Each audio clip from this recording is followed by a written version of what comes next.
Special classes में आपका स्वागत है। हम लोग पढ़ने चल रहे हैं ओशिनिया कॉन्टिनेंट।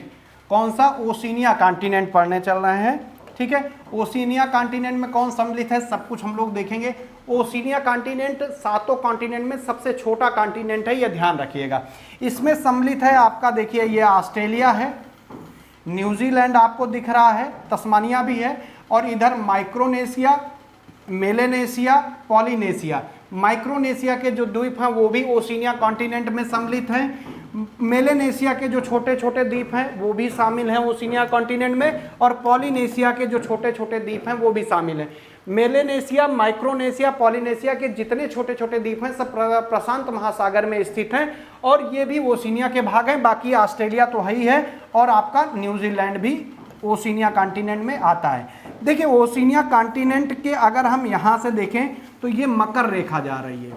मकर रेखा के उत्तर का हिस्सा उष्ण कटिबंध में आता है, लेकिन अगर आप देखेंगे ध्यान से कुछ और बुक जो हैं 23.5 नॉर्थ तक और 23.5 साउथ तक, कभी कभी ये 23.5 से 30 डिग्री तक हिस्सा ले लिया जाता है कि 30 डिग्री नॉर्थ है 30 डिग्री साउथ। ये ट्रॉपिकल एरिया में आता है। किसमें? ट्रॉपिकल।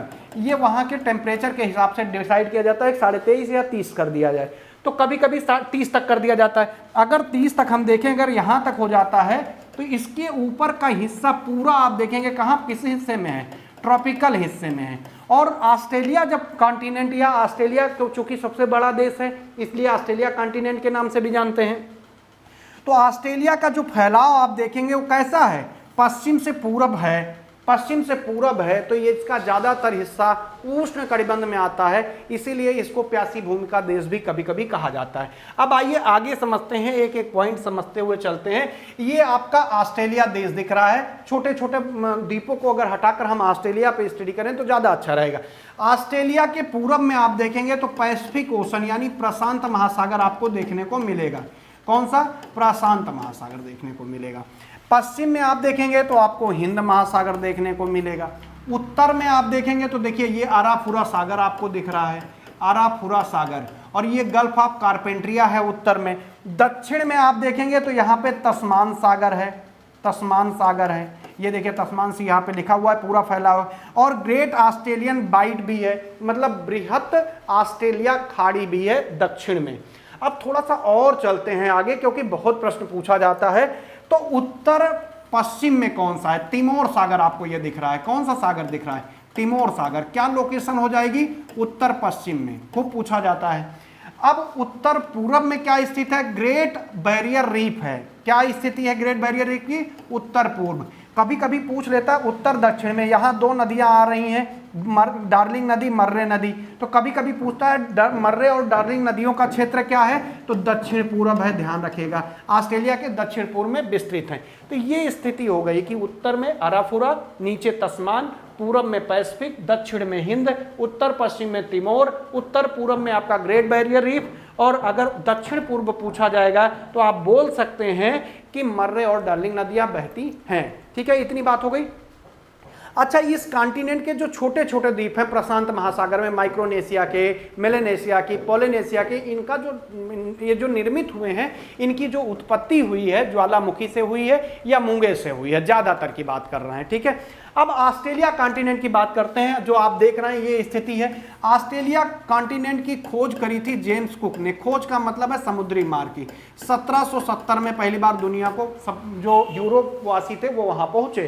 तो जेम्स कुक ने पहली बार इसकी 1770 में खोज की थी। और जेम्स कुक जो था वो कहाँ पे पहुंचा था? तो सिडनी पोताश्रय पे, यानी पोर्ट जैक्सन उसका नाम रखा गया था, अब नाम है सिडनी पोताश्रय, या सिडनी पोर्ट, वहां पे पहुंचा था। पूरा ऑस्ट्रेलिया जब आप देखेंगे तो पूरा ऑस्ट्रेलिया की जो स्थिति है आप जानते हैं, मकर रेखा बीचों बीच से जा रही है। तो इस नीचे देखिए 0 डिग्री जो है इसके नीचे का ये मकर रेखा है। अब ऑस्ट्रेलिया की स्थिति ये है, ये कौन सा गोलार्ध है? तो आप कह सकते हैं दक्षिणी गोलार्ध है। तो पूरा ऑस्ट्रेलिया जो है, पूरा का पूरा ऑस्ट्रेलिया किस गोलार्ध में है? दक्षिणी गोलार्ध में स्थित है। ये बात समझ में आई? पूरा ऑस्ट्रेलिया किस में है? दक्षिणी गोलार्ध में। उत्तर पूरब सब आप देख लिए हैं। थोड़ा सा आगे बढ़ते हैं। अब बात किसकी आती है सबसे पहले, कि जो प्राकृतिक बनावट है ऑस्ट्रेलिया की। अच्छा, ऑस्ट्रेलिया जो है ना 6 राज्य और 2 केंद्र शासित प्रदेशों में बटा हुआ है। इसकी जो प्राकृतिक बनावट है, प्राकृतिक बनावट को 3 भागों में हम बांटते हैं। 3 भागों में बांटते हैं। पहला है ग्रेट डिवाइडिंग पर्वत श्रेणी।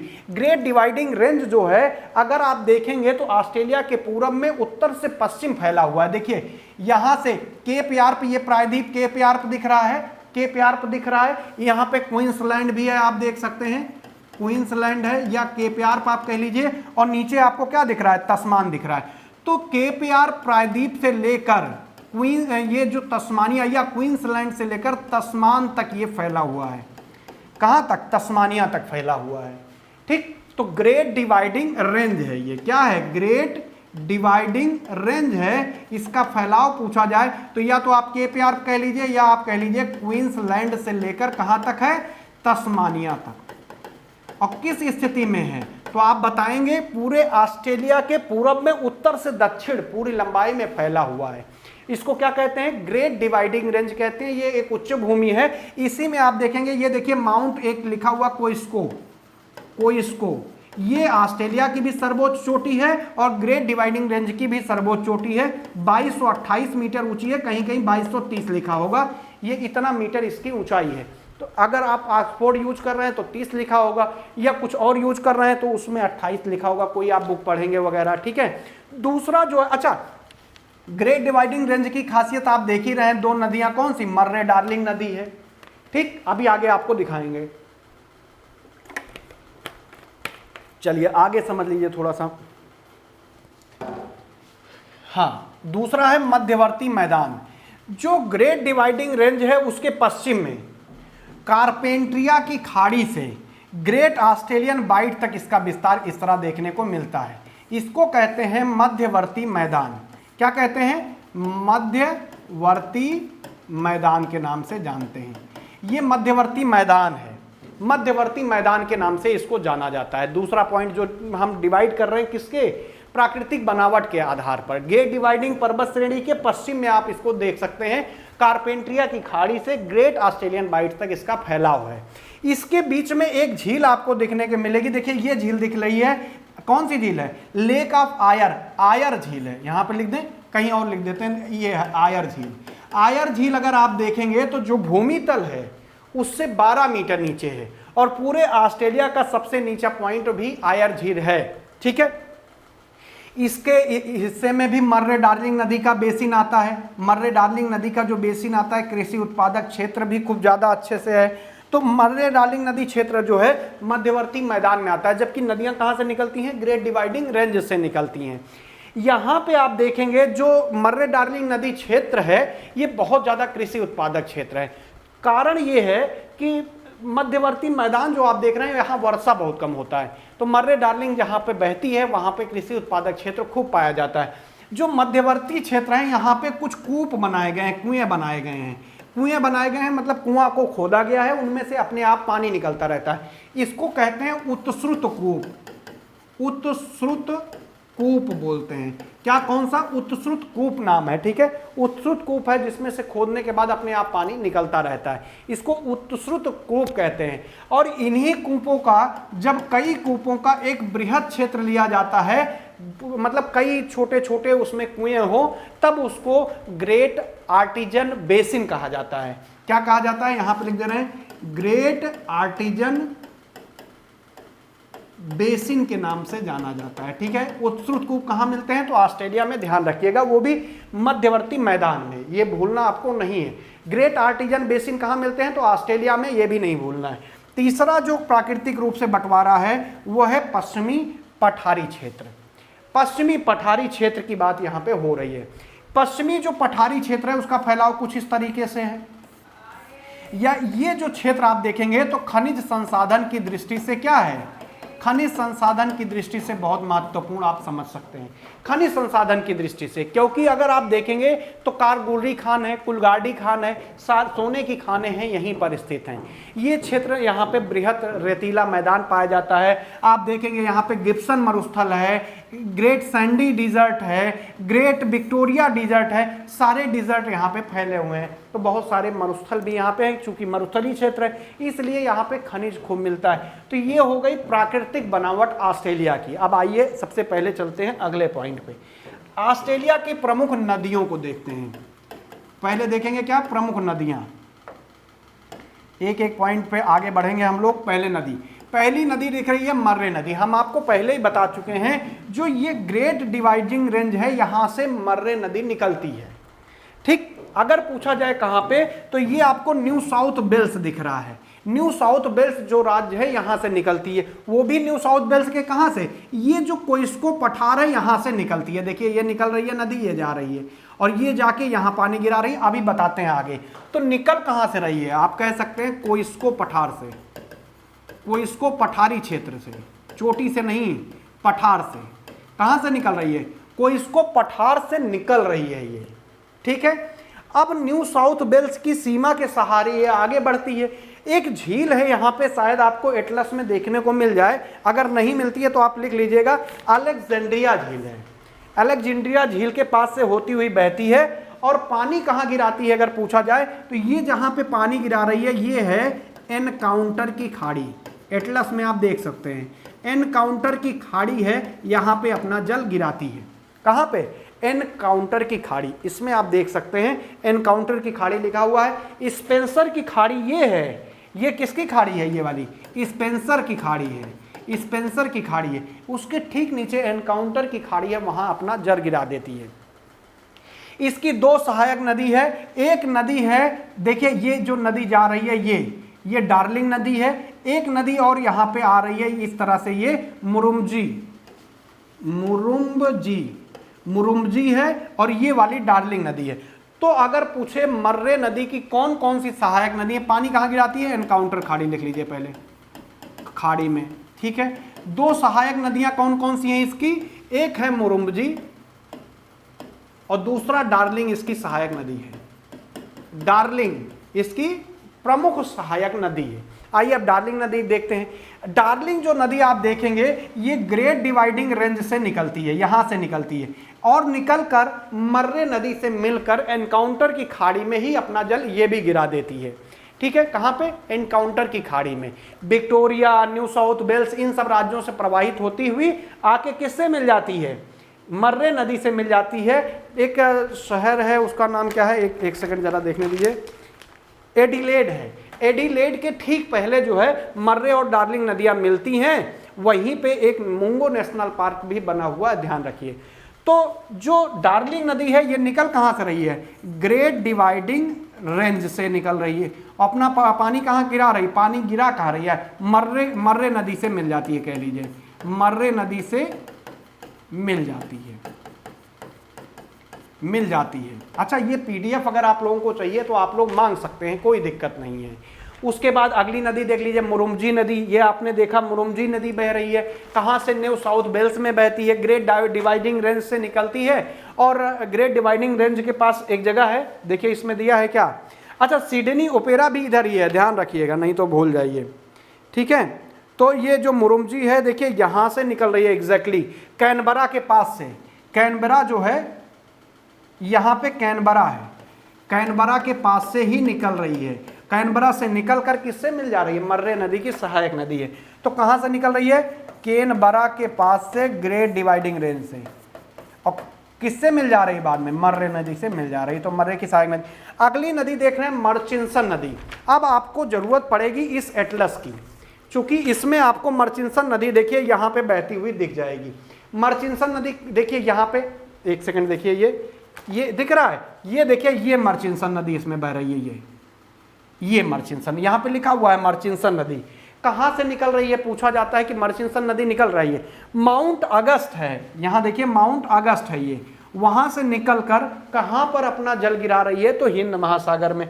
तो कहाँ से निकल रही है, यहाँ पे लिख देना है माउंट अगस्त है, अगस्त जैसे आप लिखते हैं वही लिख लीजिएगा। और कहाँ जल गिरा रही है, हिंद में गिरा रही है। कहाँ पे, हिंद महासागर में जल गिरा रही है। इसमें कोई दिक्कत आपको नहीं होनी चाहिए। ये देखिए ये बहुत सारी लेक है, अभी आप लेक सारी जितनी ये दिख रही हैं ये सब एक एक करके हम लोग देखेंगे, जो जरूरत वाली हैं, जो हमको जरूरत है।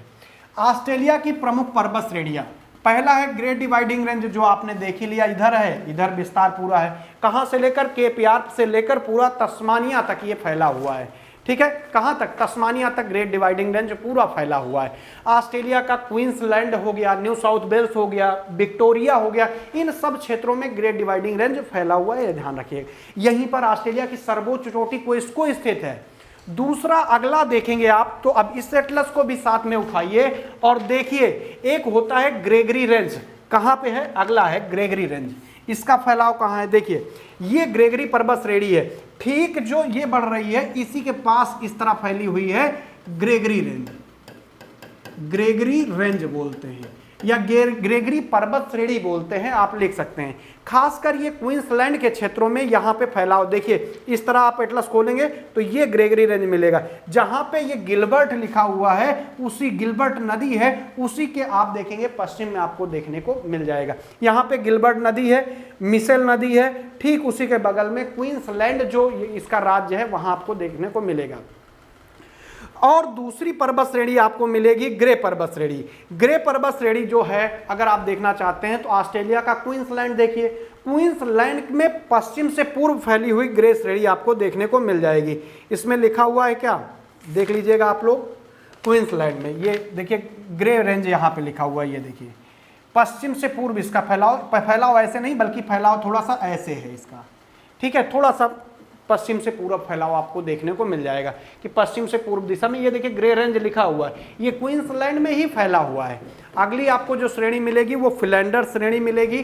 कहाँ मिलेगी, दक्षिण ऑस्ट्रेलिया में। आपने कहीं पे स्पेंसर की खाड़ी देखा था अभी, देखिए यहाँ पे स्पेंसर की खाड़ी ये है, ये कौन सी खाड़ी है, स्पेंसर की खाड़ी। इसी स्पेंसर की खाड़ी के उत्तर में आपको देखने को मिल जाएगा फिलेंडर श्रेणी। इसमें तो फिलेंडर की श्रेणी लिखा हुआ है, अब इसमें लिखा है कि नहीं ये भी देखा जाए। फिलेंडर की जो श्रेणी है ये आप ध्यान रखिएगा, स्पेंसर की खाड़ी में उत्तर में फैली हुई छोटी सी ये खाड़ी है, फिलेंडर श्रेणी इसमें दिया नहीं है, तो आप ये फैला लीजिएगा, यहाँ से इस तरह विस्तार कर लीजिएगा। ये है फिलेंडर श्रेणी, ये वाली कहाँ गई, अच्छा ये ग्रे है, चलिए आगे दिखा देते हैं। ये देखिए ये है आपका स्पेंसर की खाड़ी, इसके उत्तर में फैलाव है इस तरह फिलेंडर श्रेणी का। इसका कहाँ पे, जो स्पेंसर की खाड़ी है उसके उत्तर में इसका फैलाव आपको देखने को मिलेगा, छोटी सी श्रेणी है। अब आप देखिए विक्टोरिया कहाँ पे है, अब आपको क्या करना चाहिए, ये वाला खोल लेना चाहिए। इसमें देखिए विक्टोरिया कहाँ पे लिखा हुआ है, जहाँ पे विक्टोरिया लिखा हुआ है, विक्टोरिया और न्यू साउथ वेल्स में फैला हुआ एक पर्वत है, उसको कहते हैं स्नोई पर्वत। कहाँ पे फैला हुआ है, विक्टोरिया, विक्टोरिया में फैला हुआ है, न्यू साउथ वेल्स में। तो न्यू साउथ वेल्स ये है, ये विक्टोरिया है, यहाँ पे पर्वत का फैलाव कुछ इस तरह से है, इसी को कहते हैं स्नोई पर्वत श्रेणी, स्नोई पर्वत श्रेणी, किस नाम से, स्नोई पर्वत श्रेणी के नाम से। अगला है बैरियर रीफ, अगला कौन सा है, बैरियर रीफ। बैरियर रीफ का दूसरा नाम स्टेनली भी है। न्यू साउथ वेल्स के पश्चिम में आप देखेंगे तो बैरियर रीफ आपको देखने को मिल जाएगी। इसमें दिया है, चलिए इसमें नहीं दिया है तो इसमें देख लेते हैं, दिया है तो आपको दिखा देते हैं। बैरियर रीफ देखिए,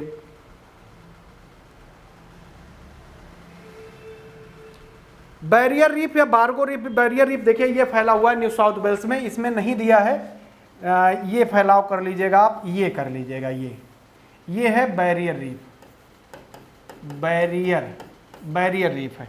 barrier reef New South Wales में, स्पेशली ये न्यू साउथ वेल्स वाला ही क्षेत्र आपको बता रहे हैं हम, ये चांदी, सीसा, जस्ता का निक्षेप पाया जाता है बैरियर रीफ में।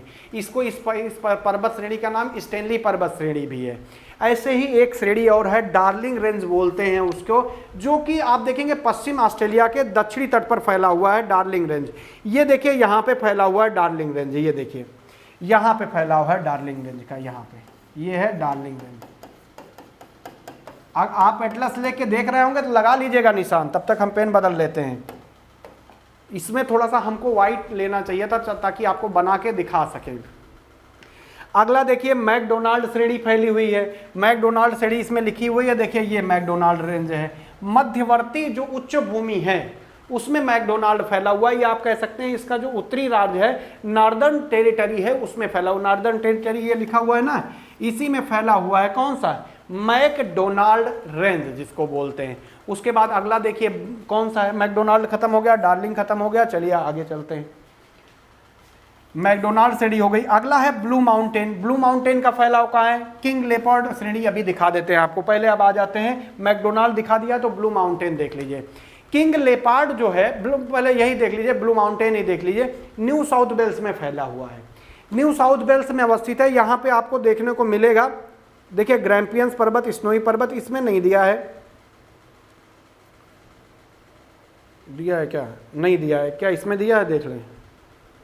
ब्लू माउंटेन, ब्लू माउंटेन नहीं दिया है, बहरहाल नहीं दिया तो आप यहाँ बना लीजिएगा ब्लू माउंटेन, हो सकता है एग्जैक्ट ना हो, माउंटेन, ठीक, ब्लू माउंटेन है।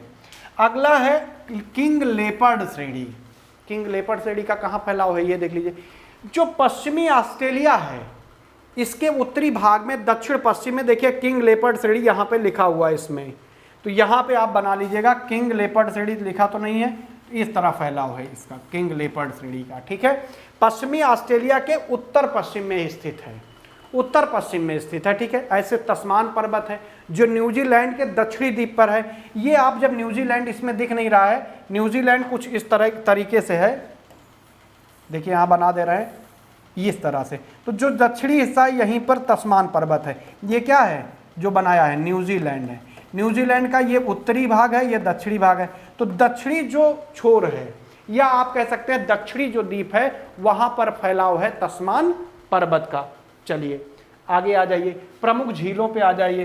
पहली झील आयर झील जो आपको हम दिखा चुके हैं, लेक ऑफ आयर कहाँ पे है? ये देखिए यहाँ पे लेक ऑफ आयर भूमि से 12 मीटर नीचे है, ध्यान रखिएगा। आयर झील 12 या कहीं कहीं 16 मीटर भी लिखा हुआ है, तो 16 मीटर रखिए ज़्यादा सही है, कहीं 12 लिखा हुआ है, कहीं कहीं 16 लिखा हुआ है।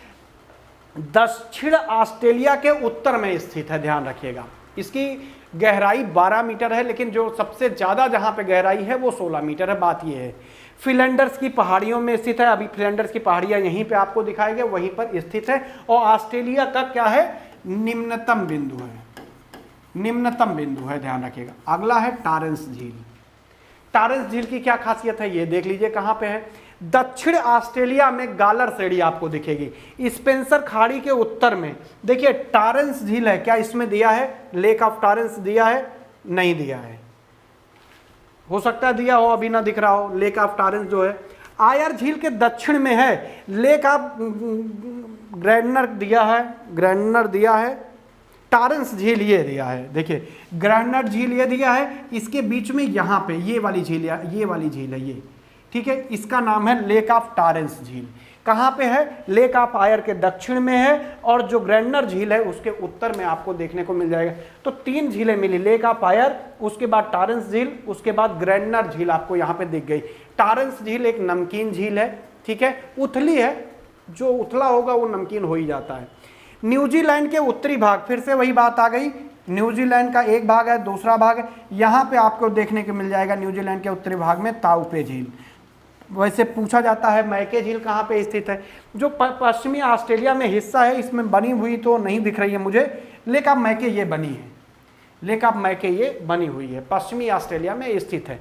एक शुष्क झील है, नमकीन झील है। नमकीन झील क्यों है? क्योंकि ये मरुस्थल का क्षेत्र है, यहाँ टेम्परेचर ही ज़्यादा है, तो वाष्पीकरण ज़्यादा होगा, तो झील कैसी हो जाएगी? नमकीन हो जाएगी। ऐसे ही न्यूजीलैंड में एक और झील स्थित है, उसको ते अनाउ झील के नाम से जानते हैं। ते अनाउ कहाँ पे है? न्यूजीलैंड में है, सीधे देख लीजिएगा। करंजी झील बड़ी पूछी जाती है, ध्यान रखिएगा। पश्चिमी ऑस्ट्रेलिया में देखिए कहीं करंजी लिखा हुआ है, ये लेक ऑफ करंजी लिखा है, लेक ऑफ मैके लिखा है, लेक ऑफ ग्रेगरी लिखा हुआ है, लेक ऑफ डिसअपॉइंटमेंट लिखा हुआ है, लेक ऑफ मैग्लियोड लिखा है, लेक ऑफ ऑस्टिन लिखा है, लेक ऑफ बार्ली लिखा है, रॉस्कॉन लेक लिखा हुआ है, ग्रैंडनर लिखा हुआ है, यहाँ पे टॉरेंस झील लिख लीजिएगा, लेक ऑफ आयर लिखा हुआ है, लेक ऑफ आयर यहाँ पे नॉर्थ वाला और दक्षिण वाला है, लेक ऑफ अरेगल लिखा है, लेक ऑफ उड लिखा है, उड झील जो है, लेक ऑफ फ्रॉन लिखा हुआ है, लेक ऑफ ब्लांची लिखा हुआ है। तो ये सब प्रमुख झीलें हैं किसकी? ऑस्ट्रेलिया की। ये सब झीलें आप स्क्रीनशॉट लेके खोज लीजिएगा और यही पूछा जाएगा आपसे। चलिए अगला, पहली है जल संधि जिसको बोलते हैं टारस जल संधि। कहाँ पे स्थित है? बात ये आती है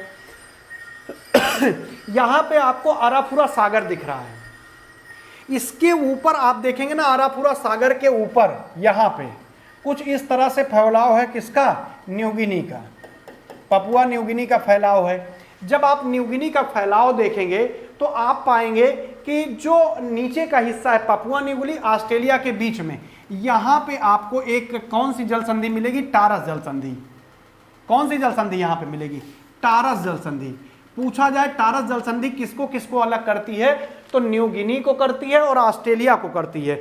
जोड़ती किसको है, तो देखिए ये आराफुरा सागर को जोड़ रही है। यहां पे कौन सा है, न्यू गिनी की खाड़ी है, तो न्यू गिनी के खाड़ी के पानी को, ये न्यू गिनी के खाड़ी है, ये आराफुरा सागर है, दोनों को जोड़ने का काम करती है टारस जल संधि। ऐसी अगली है कुक जल संधि। चलिए पेन चेंज कर लेते हैं तब तक। कौन सी जल संधि है, कुक जल संधि। ये किसको किसको जोड़ती है, दक्षिणी प्रशांत महासागर को जोड़ती है, हिंद महासागर। नीचे देखेंगे तो यहाँ पे आपको जो न्यूजीलैंड मिलेगा उसके दक्षिण में आपको देखने को मिल जाएगी कुक जल संधि। ऐसे एक जल संधि है फोक्स जल संधि या फोएब जल संधि। तस्मान सागर और दक्षिणी सागर, न्यूजीलैंड में जो दक्षिणी सागर, ये देखिए ये तस्मान सागर है, ये देखिए फोआ जल संधि या फोएक्स जल संधि यहाँ पे एकदम लास्ट में अंतिम में, ये कुक जल संधि है। उत्तरी न्यूजीलैंड दक्षिणी न्यूजीलैंड के बीच कुक जल संधि है। ये तस्मान सागर और प्रशांत महासागर को कुक जोड़ती है, तस्मान और प्रशांत को जोड़ती है, पैसिफिक को। शायद इसके पहले कुछ और हिंद बोल रहे थे, ध्यान रखिएगा, ठीक है। तो यहाँ पे कुक जल संधि, यहाँ फोक जल संधि है। इसमें न्यूजीलैंड हम बनाना भूल गए, नहीं तो वो वाला मैप लगाते जिसमें न्यूजीलैंड हो। एक बास जल संधि और है, बास जल संधि देखिए, ये जो तस्मानिया दिख रहा है ये ऑस्ट्रेलिया दिख रहा है, ये तस्मानिया दिख रहा है ये ऑस्ट्रेलिया दिख रहा है, ये देखिए बास जल संधि लिखा हुआ है। बास जल संधि जो है, बास जल संधि क्या करती है, तस्मान सागर और दक्षिणी ऑस्ट्रेलिया की जो दक्षिणी ऑस्ट्रेलिया सागर है उसको जोड़ने का काम करती है। अब बात आती है ऑस्ट्रेलिया की जलवायु कैसी है। ये ऑस्ट्रेलिया आपको दिख रही है, चूंकि मकर रेखा बीचों बीच से जाती है और इसका पूर्वी पश्चिमी विस्तार बहुत है, इस कारण इसको शुष्क महाद्वीप के नाम से जानते हैं। प्यासी भूमि के देश के नाम की भी उपमा दी जाती है। इसका आधे से अधिक भाग उष्ण कटिबंध में स्थित है, ध्यान रखना, और आधे से कम भाग नीचे वाला शीतोष्ण कटिबंध या समशीतोष्ण कटिबंध में स्थित है, ठीक है, ध्यान रखिएगा। इस महाद्वीप पर जो छोटे छोटे जैसे ग्रेट सैंडी दिख रहा है, गिब्सन दिख रहा है, विक्टोरिया दिख रहा है, इन सब को मिलाकर ऑस्ट्रेलियन मरुस्थल का नाम दिया जाता है। तो कहा जाता है कि दक्षिणी गोलार्ध का सबसे बड़ा मरुस्थल ऑस्ट्रेलियन मरुस्थल है। लेकिन इन सबको एक साथ जोड़ के कहा जाता है, अलग अलग करेंगे तो अलग हो जाएगा। उष्ण कटिबंध की अगर हम बात करें, देखिए यहां से जा रही है हमारी कौन सी, मकर रेखा, गलत बना दिए हैं, मकर रेखा गलत बना दिए हैं, ऊपर है, ये देखिए ये मकर रेखा, मकर रेखा ये जा रही है, रुकिए, ये जा रही है मकर रेखा। ये इसके उत्तर की बात ट्रॉपिकल में है, ये वाला टेम्परेट में है या समशीतोष्ण सब ट्रॉपिकल में है आप कह सकते हैं। जब हम बात करेंगे ट्रॉपिकल की, तब हवाएं जो हैं कब किधर से चलती हैं, पूरब की ओर से चलती हैं। जब हम ट्रॉपिकल हिस्से की बात करते हैं तो हवाएं पूरब से चलती हैं। किधर से चलती हैं, पूरब की तरफ से चलती हैं। और शीतोष्ण कटिबंध टेम्परेट वाले की बात करेंगे तो हवाएं पश्चिम की तरफ से चलती हैं। ये कौन चल रही है, हवा चल रही है। हवा कहाँ चल रही है, पश्चिम से चल रही है। ये हवा कहाँ से चल रही है, पूरब से चल रही है। ये स्थिति होती है, बात समझ में आ रही है। अब जो हवाएं पूरब से चलती हैं वो जब आगे बढ़ती हैं तो इधर की जो उच्च भूमि है, ये पूरी कौन सी उच्च भूमि है, ये रोक कर आगे ही वर्षा करा देती हैं। मतलब ऑस्ट्रेलिया के पूर्वी भागों में वर्षा करा देती हैं और पश्चिमी भाग शुष्क रह जाता है। इसलिए वहां पर जो जलवायु पाई जाती है, स्पेशली आप देखेंगे उष्ण कटिबंधीय जलवायु पाई जाती है और पश्चिमी भाग में यहाँ पे मरुस्थलीय जलवायु पाई जाती है। मरुस्थलीय जलवायु, कैसी जलवायु पाई जाएगी पश्चिम भाग में, फिर मरुस्थलीय जलवायु पाई जाएगी, ठीक, या आप कह सकते हैं उष्ण मरुस्थलीय जलवायु पाई जाती है। तो ये हिस्सा जरा सा देखिए, ये जो हिस्सा था जब हवाएं इधर से चल रही हैं और इधर से हवाएं इधर चल रही हैं पश्चिम की तरफ से, तो बारिश कहाँ बारिश करा रही, आगे बारिश हो जा रही है। ये वाला हिस्सा क्या रह जा रहा है, ये हिस्सा शुष्क रह जा रहा है। तो यहाँ पे कैसी जलवायु पाई जा रही है, मरुस्थलीय जलवायु या उष्ण मरुस्थलीय जलवायु पाई जाती है। ये ध्यान रखिएगा, पश्चिमी हिस्से में ज़्यादातर। उत्तरी तट वाला जो हिस्सा आप देख रहे हैं उसमें मानसूनी जलवायु पाई जाती है। कभी कभी हवाएं यहाँ तक पहुँच जाती हैं, वर्षा करा देती हैं मौसम के अनुसार। तो यहाँ पे मानसूनी जलवायु, कौन सी जलवायु ऊपर? मानसूनी जलवायु। पश्चिम में कौन सी जलवायु? मरुस्थलीय जलवायु। ठीक है, अब दक्षिणी तट बच रहा है। जो दक्षिणी तट ऑस्ट्रेलिया का बसता है, यहाँ पर जो जलवायु मिलती है वो कैसी मिलती है? भूमध्य सागरीय जलवायु। कैसी जलवायु मिलती है? तो ऑस्ट्रेलिया के दक्षिणी भाग पे भूमध्य सागरीय जलवायु पाई जाती है। भूमध्य सागरीय जलवायु की खासियत होती है कि जाड़ों में ज़्यादा वर्षा होती है, या कह सकते हैं केवल जाड़ों में ही वर्षा होती है। अब जो तस्मानिया दिख रहा है, यहाँ पर चूंकि चारों ओर समुद्र हैं, तो यहाँ पे समुद्री जलवायु पाई जाती है। समुद्री जलवायु का प्रभाव रहता है, चारों ओर समुद्र है, इसलिए यहाँ पे जो वर्षा होती है वर्ष भर वर्षा होती है तस्मानिया में, क्योंकि समुद्री जलवायु का प्रभाव है।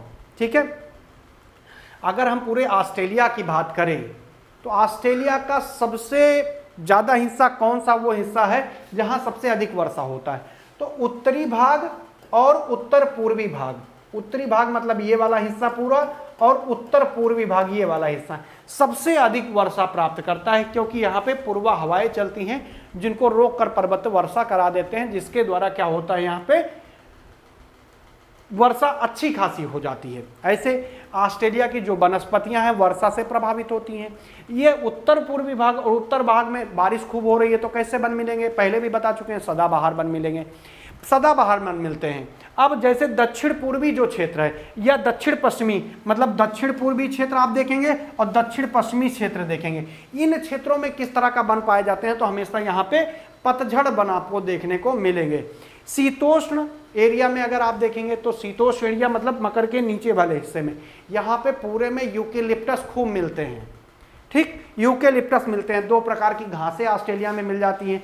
एक उष्ण कटिबंध और शीतोष्ण कटिबंध में अलग अलग घासें मिलती हैं। जैसे उष्ण कटिबंध में सवाना घास का मैदान मिल जाता है, शीतोष्ण कटिबंध में डाउन्स आपको देखने को मिल जाता है। 2 घास के मैदान मिल जाते हैं। कौन कौन से?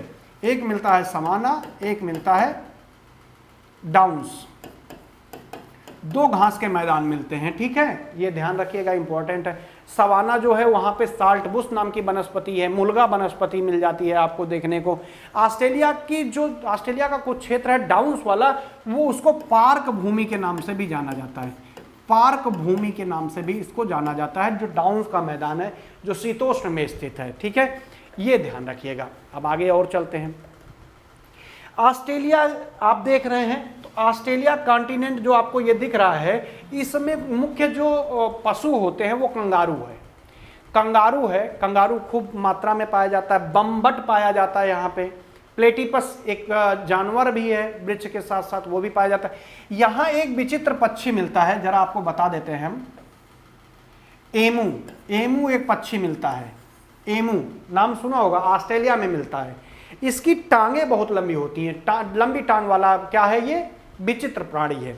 ऐसे यहाँ पे एक और पशु मिलता है, उसका नाम क्या है? कोकबर्रा है। कोकबर्रा जानते हैं?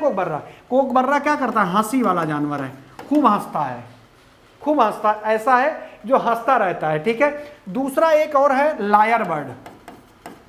लायर बर्ड जो होती है, ये लायर बर्ड इसलिए नाम ही पड़ा है क्योंकि ये नकलची है, लोगों की नकल कर लेगा, दूसरे चीज़ों की नकल ये करता है। अगर आदमी सामने है तो उसकी नकल कर लेगा। अच्छा, कोकबर्रा को लाफिंग जैकॉल या ऐसे कुछ और भी कहते हैं, ध्यान रखिएगा। ऑस्ट्रेलिया का जब पूर्वी तट आप देख रहे थे तो उसमें ग्रेट बैरियर रीफ आपको दिखाई दे रही थी। ग्रेट बैरियर रीफ जो आपको दिखाई दे रही थी, इसको पानी का बगीचा कहते हैं। ऑस्ट्रेलिया का पानी का बगीचा क्या है? तो ग्रेट बैरियर रीफ है, ध्यान रखिएगा, बड़ा महत्वपूर्ण है। ग्रेट बैरियर रीफ को पानी का बगीचा ऑस्ट्रेलिया के कहते हैं। जो पूरा ये ऑस्ट्रेलिया आपको दिख रहा है, इसका 15% भाग ही ऐसा है जो खेती लायक है या कृषि लायक आप कह सकते हैं। कितना परसेंट भाग? मुश्किल से 15% भाग खेती लायक है। ठीक, लेकिन 6% भाग पर ही ऑस्ट्रेलिया खेती कर पाता है। गेहूं ऑस्ट्रेलिया की मुख्य फसल मानी जाती है। सबसे ज़्यादा अगर आप देखेंगे गेहूं की मात्रा, तो न्यू साउथ वेल्स वाले क्षेत्र में गेहूं खूब पैदा किया जाता है, क्योंकि यहाँ पानी भी खूब मिल जाता है, तो यहाँ पे पानी के कारण गेहूं का उत्पादन अच्छा हो जाता है। ठीक है, मर्रे डार्लिंग नदियों का क्षेत्र है, वहाँ पे कृषिगत खूब उत्पादन किए जाते हैं। ठीक है, जैसे मक्के के उत्पादन की हम बात करें, एक और एटलस ले लेते हैं फिर बात करते हैं। देखिए, जैसे मक्के के उत्पादन की बात करें तो न्यू साउथ वेल्स वाला जो क्षेत्र है वहाँ पे मक्के का उत्पादन खूब होता है। यहाँ पर किसका उत्पादन खूब होता है? मक्के का उत्पादन न्यू साउथ वेल्स में होता है।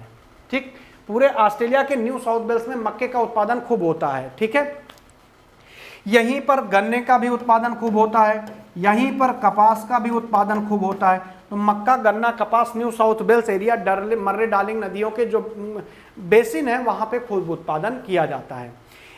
अच्छा, एक चीज और ध्यान रखिए, सबसे ज्यादा भेड़ जो है चीन में पाई जाती है, दूसरे नंबर पर ऑस्ट्रेलिया का नंबर है भेड़।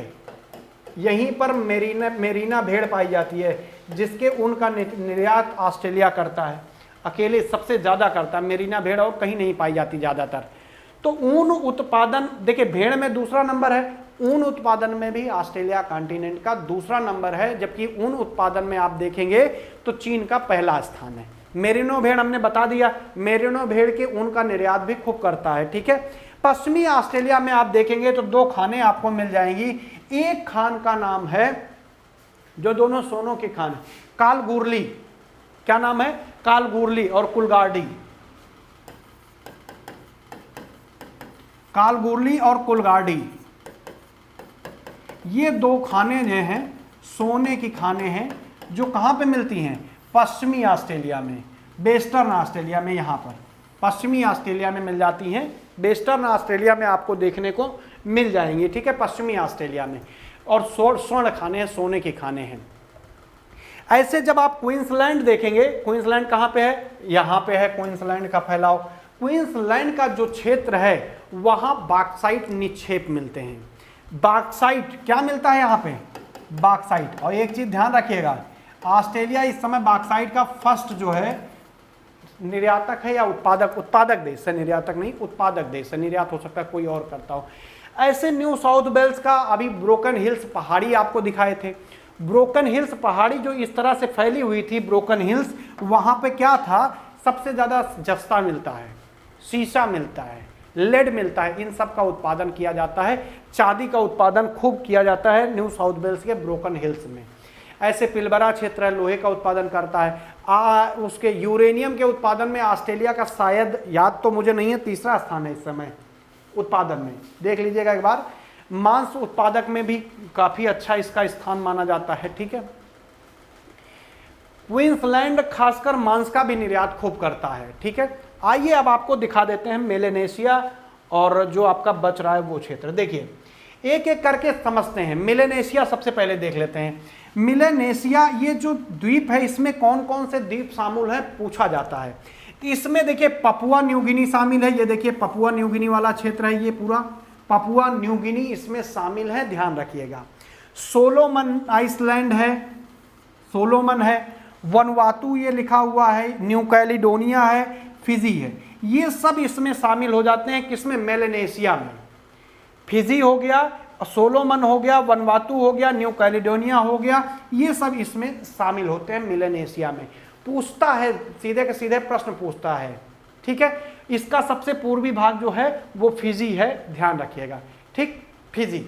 अब आप यहाँ पर राजधानी आप देख लीजिएगा।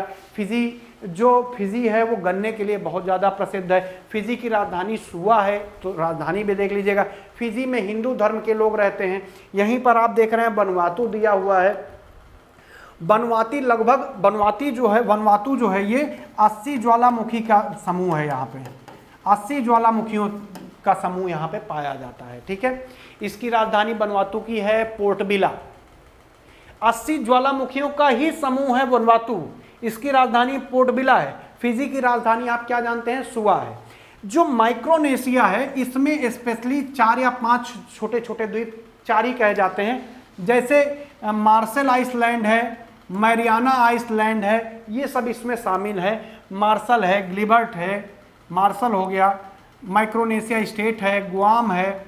ठीक है, ये सब इसमें शामिल है, देख लीजिएगा इसको भी।